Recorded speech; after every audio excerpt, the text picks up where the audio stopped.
Hello student, study power point की एक नए वीडियो में आपका स्वागत है। आज के इस वीडियो में हम लेकर आए हैं ट्रांसमिशन डिस्ट्रीब्यूशन का लेक्चर नंबर 15 और यह सब्जेक्ट है आपका इलेक्ट्रिकल फोर्थ सेमेस्टर का।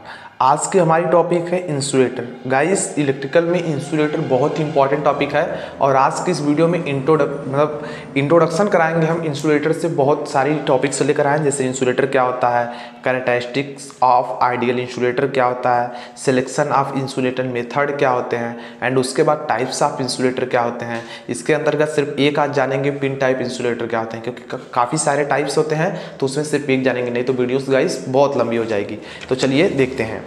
देख सकते हैं गाइस कि इंसुलेटर यहाँ पे है। इंसुलेटर क्या होता है और कैसे बताते हैं, इसको कैसे परिभाषित करेंगे।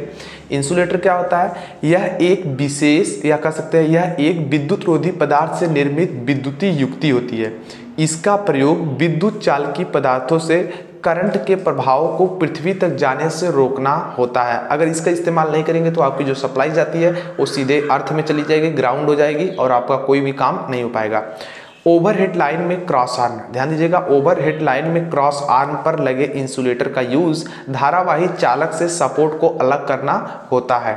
यह क्या होता है, यह अधिकतर पोर्सलिन का ही बनता है। जो आपका इंसुलेटर होता है वो ज़्यादातर करके पोर्सलिन का ही बनाया जाता है। विद्युत रोधी होने के कारण धारा सपोर्ट में नहीं बह पाती, मतलब फ्लो नहीं हो पाती एंड गाइस अर्थ भी नहीं हो पाती है, क्योंकि यह क्या होता है आपका विद्युत का कुचालक होता है इंसुलेटर। इससे क्या होता है, इससे होगा कि आपकी जो वैद्युत झटकों से सुरक्षा आपको मिलेगी।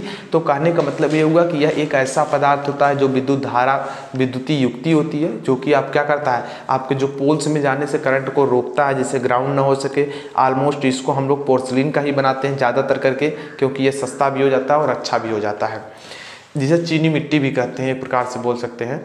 आइए नेक्स्ट टॉपिक हमारा आता है ideal characteristics of ideal insulator. Ideal insulator की क्या कैरेक्टरिस्टिक है, क्या विलक्षण होते हैं, कैसे हम पहचान सकते हैं, इसके बारे में। जैसे आइडियल इंसुलेटर के निम्नलिखित विशेषता होती हैं। सबसे पहला नंबर, इनकी यांत्रिक सामर्थ्य, इनकी जो मैकेनिकल स्ट्रेंथ होती है वो बहुत हाई होती है। दूसरे नंबर पर आता है इनकी परावैद्युत सामर्थ्य, डाइलेक्ट्रिक स्ट्रेंथ जो होती है ये भी बहुत हाई होती है। चलिए तीसरी पॉइंट देखते हैं। तीसरी पॉइंट ये है कि इनका इंसुलेशन रेजिस्टेंस उच्च होना चाहिए। इनका इंसुलेशन जो रेजिस्टेंस है वो बहुत हाई होता है या उच्च होना चाहिए। 4 पॉइंट आता है आंतरिक अशुद्धियों से मुक्त होना चाहिए, मतलब इसमें अशुद्धियां नहीं हो रही, नहीं तो अच्छे से काम नहीं कर पाएगा। अगर उसके बीच में कुछ और आ जाते हैं, मान लीजिए कहीं स्पेस रह गया है तो इससे दिक्कत होती है। नेक्स्ट आपका आता है छेद होल रहित होना चाहिए। कहने का मतलब इंसुलेटर तो उसमें कहीं भी अलग सा जिस छेद की जरूरत है सिर्फ उसी को होना चाहिए, अलग से कोई छिद्र उसमें नहीं होना चाहिए। नेक्स्ट आपका आता है 6 नंबर पर, यह सस्ता भी होना चाहिए, तभी आप एक आइडियल इंसुलेटर की कैटेगरी में इसको रख सकते हैं, और आसानी से उपलब्ध भी होना चाहिए, तभी आप इसमें इसको रख सकते हैं। नेक्स्ट गाइस आपका पॉइंट आता है यह सरलता से उपलब्ध व बलदार होना चाहिए, मतलब मजबूत होना चाहिए और आसानी से उपलब्ध भी होना चाहिए। नेक्स्ट आपका आता है 8वां नंबर पॉइंट है कि ताप के साथ इसमें परिवर्तन नहीं होना चाहिए। ऐसा नहीं कि टेम्परेचर बढ़ गया तो आपका इंसुलेटर की साइज बढ़ने लगी, इसे फैलने लगा, तो ऐसा कुछ नहीं होना चाहिए। अगर ऐसा होता है तो उसको आप आइडियल इंसुलेटर के केस में नहीं रखेंगे। नेक्स्ट आपका गाइस पॉइंट आता है सिलेक्शन ऑफ इंसुलेटर मटेरियल या इंसुलेटिंग मटेरियल भी बोल सकते हैं, कि हम कैसे उसका सिलेक्शन करेंगे।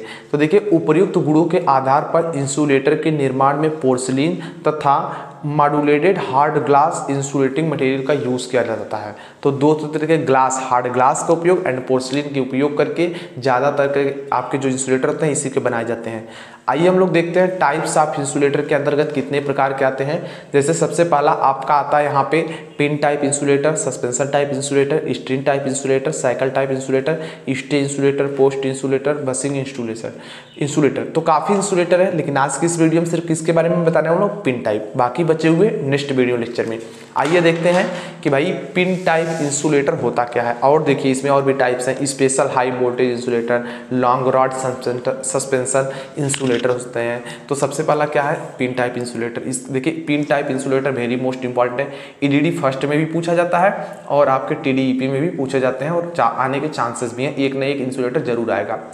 इसे क्या कहते हैं, इसे स्पेंडल, ध्यान दीजिएगा, इसे स्पेंडल टाइप इंसुलेटर कहा जाता है क्योंकि ये स्पेंडल आकार के होते हैं। यह प्रायः पोर्सलिन का बना होता है, यह प्रायः किसका, पोर्सलिन का बना होता है। नमी तथा वायुमंडलीय प्रभाव से बचाने के लिए ग्लेजिंग की जाती है, इसमें नमी और इसको करने के लिए ग्लेजिंग। जैसे आप देखेंगे अगर इंसुलेटर, पिन टाइप इंसुलेटर, उसको आप फोड़ देते हैं किसी तरीके से, तो आप देखेंगे कि उस पर मतलब उसके अंदर कुछ और टाइप के मटेरियल्स थे, ऊपर से क्या किसी की लेपिंग की जाती है, उसी को हम बोलते हैं ग्लेजिंग की जाती है। इसके निचले भाग तली में जस्तीकृत स्टील की एक चूड़ीदार पिन कसी होती है।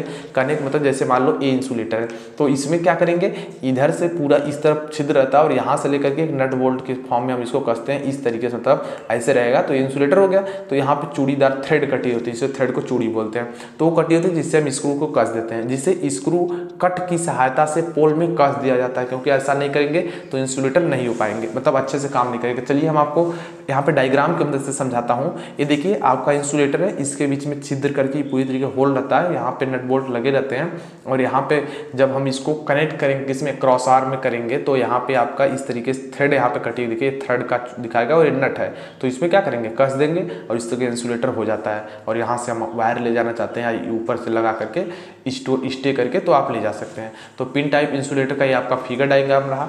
आइए देखते हैं इसके बारे में कुछ और विशेष जानकारी, जैसे कि लोहे की पिन, ध्यान दीजिएगा, लोहे की पिन है तो भाई जंग लग जाएगा ना, तो उसके लिए क्या करेंगे, लोहे की पिन को जंग संक्षारण यानी क्षरण से बचाने के लिए, आदि प्रभाव से उसको सुरक्षित करने के लिए उसको जस्तीकृत गैल्वेनाइज्ड कर दिया जाता है। इसी पिन के कारण इसका नाम पिन टाइप, क्योंकि इसमें हम पिन का इस्तेमाल करते हैं, इसलिए गाइस इसका नाम पड़ गया पिन टाइप इंसुलेटर। इस इंसुलेटर में ऊपरी के भार में, इसके ऊपर के भार में क्या होता है, ऊपर के भार में ऊपर एक ग्रूव यानी खांचा बना होता है, एक ग्रूव बना होता है, इसमें ओवरहेड लाइन कंडक्टर को स्थापित कर देते हैं। जैसे देखो यहाँ पे था ना, देखो एक ग्रूव टाइप का बना है, तो इस पर से हम क्या करते हैं, अपने कंडक्टर को रख देंगे और इस तरीके से अपनी लाइन्स को जहाँ ले जाना इस तरीके से बांधते हुए चले जाते हैं। उसी कंडक्टर के निर्मित ओवरहेड लाइन बांध दिया जाता है, उसी पर स्थापित करेंगे और उस कंडक्टर से निर्मित ओवरहेड लाइन में बांध दिया जाता है। बांधने के लिए उपयुक्त लंबाई का तार लिया जाता है। विभिन्न वोल्टेज के लिए भिन्न भिन्न आकार के पिन टाइप इंसुलेटर बनाए जाते हैं, क्योंकि देखिए कोई आपका इंसुलेटर होगा 440 वोल्ट पे ऑपरेट मतलब उतने सह सकता है, कोई होगा 1 kV तक सह सकता है, कोई होगा 220 वोल्ट 220 के, इस तरीके से 33 के हो गया, 33,000 वोल्टेज, 66,000, 122, इस तरीके से जो वोल्टेज होते हैं मतलब हाई वोल्टेज के लिए अलग अलग आपके इंसुलेटर होते हैं। पिन टाइप इंसुलेटर का निर्माण जो होता है वो 33 kV ही किया जाता है, क्योंकि अगर देखो छोटा में बनाने लगेंगे तो खर्च जो होगा ना वो ज़्यादा आने लगेगा, उसकी कॉस्ट जो ज़्यादा आने लगेगी, इसलिए 33 kV तक ही किया जाता है। इससे अधिक वोल्टेज पर इंसुलेटर का अगर निर्माण करेंगे तो कीमत बहुत बढ़ जाती है, इससे कम करेंगे तो ठीक, लेकिन इससे अगर बहुत कम भी कर रहे हैं तो भी उसके अकॉर्डिंग मटेरियल, लेकिन इससे ज़्यादा करेंगे तो उसकी जो कॉस्ट होगी वो बढ़ जाती है। इन इंसुलेटर में 2 या 3 डिस्क लगी होती है। इन डिस्क क्या करती है, एक दूसरे को पृथक्कृत करती है। डिस्क का जो निर्माण होता है गाइस वो क्या करते हैं, डिस्क का निर्माण करंट लीकेज को कम करने के लिए उपयुक्त लंबाई का, अब ये नहीं कि डिस्क भी चाहे जैसे बना देंगे, उसकी भी एक रेंज होती है, उसी के अनुपात में उसी के रेशियो में हम बनाते हैं ताकि ये इसी के जिस आकार मतलब जो चीज़ में हमें उपयोग करना है उसके काम में आ सके। अब देखिए डिस्क का जो डिजाइन है, डिस्क का डिजाइन जो होता है वो इस प्रकार किया जाता है कि वर्षा ऋतु में पानी द्वारा बाहरी सतहों के भीग जाने पर भी आंतरिक सतह सूख रहे।